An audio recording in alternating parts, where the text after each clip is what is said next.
Hello, salut, bonjour tout le monde. Moi c'est Christine Pondy. Bienvenue sur ma chaîne. J'espère que vous allez bien. Toujours dans le cadre de vos démarches Campus France. Aujourd'hui, je vais vous dire les 7 motifs à éviter pour votre dossier pour le demande du visa.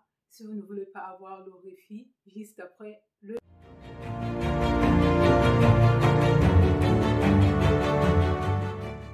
générique. Alors, bien évidemment, je ne suis pas une experte en matière de visa, je ne suis pas un agent de migration ou l'agent de l'ambassade. J'ai consulté un site qui publie des articles pour la vie étudiante en France. Donc, je vais vous dire les erreurs et qu'ils ont recensées. Comme vous savez bien évidemment, la constitution de votre dossier étudiant, c'est un moment clé pour votre voyage. Et donc, il faut éviter certaines erreurs si vous ne voulez pas avoir tout simplement le refus.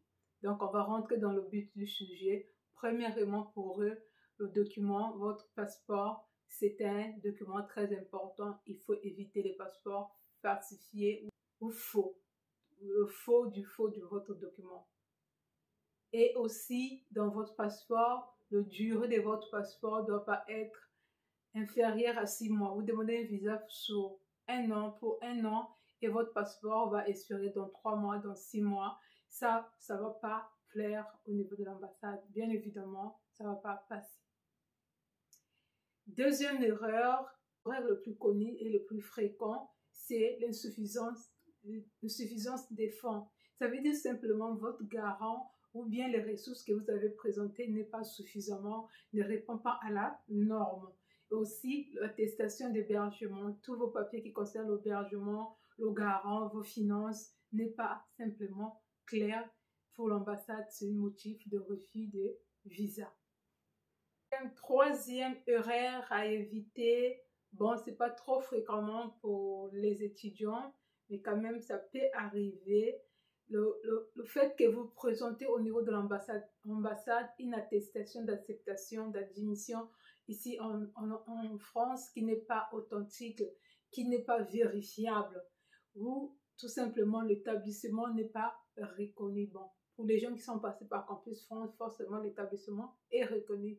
Oui, ça peut arriver, même ici, il y a des établissements privés qui ne sont pas reconnus ni par le ministère de l'Enseignement supérieur, ni par le ministère du Travail. Vous savez que les diplômes, ça doit être reconnu soit par le ministère de l'Enseignement supérieur et le ministère du Travail. Le quatrième motif, c'est tout simplement, le quatrième motif, c'est tout simplement les gens qui n'affirment pas sur le demande de leur visa. Voilà, le demande de leur visa ne justifie pas le retour au pays ou bien le demande de visa pour les études, c'est pas pour venir fréquenter ici en France. Tout simplement, on va pas vous donner le visa. Voilà pourquoi ça peut arriver qu'on vous pose des questions à l'ambassade. Ça peut arriver que vos propos soient pas cohérents avec ce que vous avez dit pendant l'entretien au niveau du Campus France. Et du coup, ça peut entraîner un motif de visa parce qu'ils vont se rendre compte que vous ne venez pas pour étudier, mais vous venez pour rester, vous venez pour autre chose. Le cinquième élément, ça doit être les informations que vous avez communiquées sont pas fiables ou bien sont simplement incomplets. Vous pouvez avoir la chance ici, il y a un élément qui manque, on peut vous consulter, on peut vous contacter, mais ça peut arriver aussi, ils sont tellement chargés, ils ne prennent pas le temps de vous consulter parce que vous avez mis des papiers qui ne sont pas complets, c'est juste un motif de refus de visa, mais vous pouvez faire un appel dans ces cas de situation-là, s'il y avait un papier qui manquait, vous pouvez faire un appel. Le sixième question, voilà, c'est pour les gens qui ont fait l'interdiction de quitter le territoire, sont retournés en France. Si vous avez eu de quitter le territoire, une interdiction de quitter le territoire, ça veut dire vous rentrez chez vous et vous voulez revenir en France. La France va se rendre compte que vous avez déjà eu une interdiction de ne pas retourner sur le territoire français, tout simplement sur un refus de visa pour eux. Le septième, si vous avez les antécédents judiciaires, si vous avez déjà été condamné dans votre pays, ou si vous êtes en état de santé, des maladies contagieuses, les maladies un peu graves. Ça peut entraîner vraiment le refus de votre visa.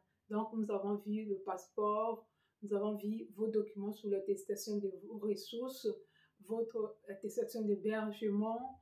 Nous avons vu l'attestation d'admission si c'est pas vraiment cohérent avec ce qui est, si c'est pas vérifiable, s'il n'y a pas moyen de le vérifier, c'est simplement un refus de visa. Et je trouve pas que le 6e soit vraiment fréquent au niveau des étudiants, parce que vraiment, c'est pas vraiment fréquent. C'est le 7e qui peut être un peu fréquent si vous avez commis des actes qui étaient condamnables au niveau de votre pays, ça peut vous coûter le refus de votre visa parce que ça présente une insécurité pour eux ou si vous êtes malade. Donc, voilà les erreurs à éviter pour votre demande de visa.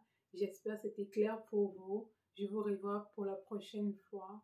À bientôt. Prenez soin de vous et soyez éveillés dans tout ce que vous êtes en train d'entreprendre. Je vous souhaite la bienveillance. Ciao. Et n'hésitez pas de vous abonner, de soutenir la chaîne et d'activer les notifications. Merci, je vous dis à bientôt.